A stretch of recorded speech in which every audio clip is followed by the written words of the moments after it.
অল্প বয়সেই চেহারায় চলে আসছে বার্ধক্যের ছাপ। চুল পেকে যাওয়া, স্কিন কুঁচকে যাওয়া এগুলো আর কিছুই নয়, এগুলোই হচ্ছে বার্ধক্যের ছাপ। কেন এত ইয়াং বয়সেই বার্ধক্যের ছাপ চলে আসছে তাই নিয়ে আমার আজকের ভিডিও। আশা করছি ভিডিও জুড়েই আমার সাথে থাকবেন। আমি ডক্টর খাদিজাতুল কুবরা। আজ কথা বলবো কেন অল্প বয়সেই বার্ধক্যের ছাপ পড়ে যাচ্ছে। সাধারণত দেখা যাচ্ছে আগে তো একটা নিয়ম থাকতো যে আমাকে এই টাইমে মধ্যে ঘুমাতে হবে, এই টাইমের মধ্যে ঘুম থেকে উঠতে হবে।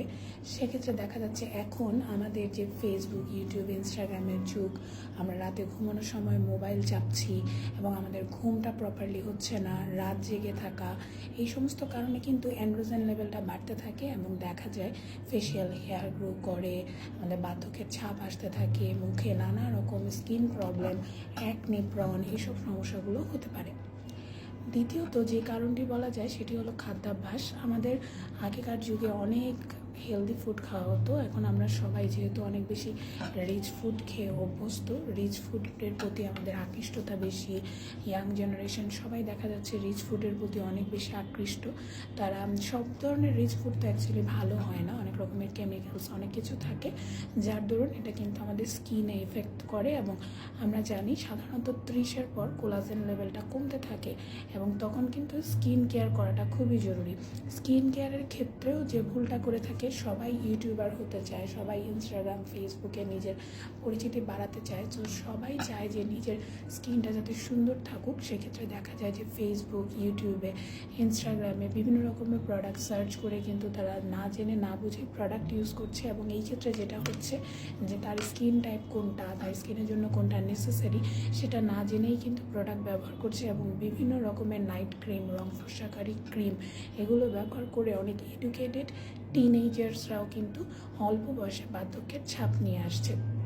এছাড়াও যেটা দেখা যায় যে আমাদের কিন্তু প্রপার লেভেলের এক্সারসাইজ হচ্ছে না।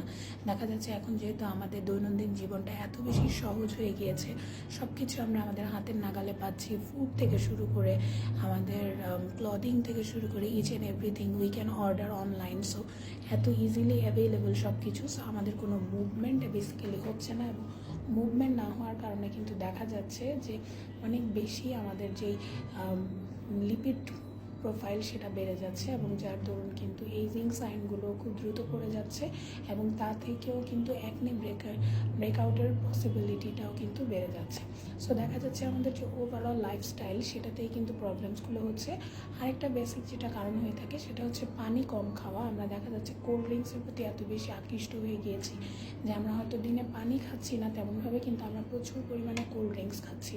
যখন আপনি পানির পরিমাণটা কমিয়ে দেবেন এবং কোল্ড ড্রিঙ্কস খাওয়ার পরিমাণটা বাড়িয়ে দেবেন, তখন কিন্তু আপনার ডিহাইড্রেশনটা আরও বেড়ে যাবে। কোল্ড ড্রিঙ্কস যদি আপনি বেশি বেশি খান পানির বদলে, তখন কিন্তু আপনার পানি খাওয়ার যে একটা ইচ্ছা সেটা কিন্তু বাড়তে থাকবে, ডিহাইড্রেটেড হতে থাকবে, স্কিনটা ডাল হতে থাকবে, পিগমেন্টেড হতে থাকবে এবং এজিং সাইনটাও কিন্তু বাড়তে থাকবে।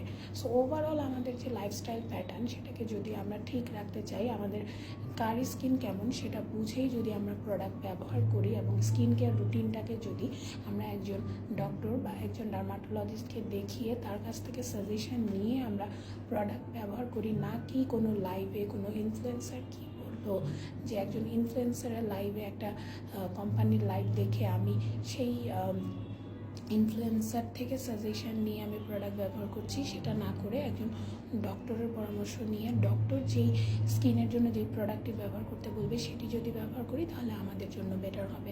সাধারণত দেখা যায় যে যাদের অয়েলি অ্যাকনি প্রন স্কিন তাদেরকে কিন্তু আমরা দেখা যায় স্যালিসাইলিক অ্যাসিড বেসড কোনো একটা ক্লিনজার সাজেস্ট করে থাকি, কিন্তু এই ক্ষেত্রেও দেখা যায় যে আমরা কিন্তু তার হিস্ট্রিটা নেই যে সে কোন ক্লিনজারটা ইউজ করবে, তার জন্য সেই ক্লিনজার কোনটা ভালো হবে, দিনে কতবার ব্যবহার করবে, এই সমস্ত ধারণাগুলো কিন্তু একটু নেওয়া দরকার।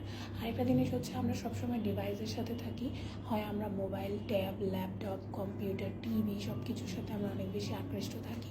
সেক্ষেত্রে দেখা যায় যে আমাদের যেহেতু সবসময় সানব্লক রিপিটেশনটা হয় না এবং আমাদের ডিভাইসের সামনে থাকতে হয়, তো আমাদের পিগমেন্টেশনটা বেড়ে যায়, যার দরুন তখন কিন্তু আমাদেরকে নর্মাল যে আমাদের স্কিন টোনের যে একটা ব্রাইটনেস সেটাও চলে যায় এবং অনেক বেশি আমাদের এজিং সাইনগুলো চলে আসে। সো অল্প বয়সেই দেখা যাচ্ছে যে টিনেজদের মধ্যে এখন অল্প বয়সে চুল পেকে যাওয়া বা বার্ধক্যের সাইনগুলো কিন্তু চলে আসছে। সো এই সমস্ত সমস্যাগুলোর জন্য সাধারণত এই নিয়মগুলো মেনে চলতে হবে, এবং এর পাশাপাশি কিন্তু অ্যাস্থেটিক চিকিৎসা পদ্ধতি রয়েছে, সেই পদ্ধতিগুলো নিলেও আরও দ্রুততম এর সুবিধা পাওয়া সম্ভব। সো আমি ডক্টর খাদিজাতুল কুবরা, কাজ করছি অ্যাস্থেটিক ডার্মাটোলজিস্ট হিসেবে ফিডব্যাক অ্যাস্থেটিকে। সবাইকে অসংখ্য ধন্যবাদ আমার ভিডিও দেখার জন্য। যদি আমার ভিডিও ভালো লাগে অবশ্যই ভিডিওটিতে লাইক, কমেন্ট, শেয়ার করতে ভুলবেন না। সবাইকে আসসালামু আলাইকুম, খুদা হাফেজ।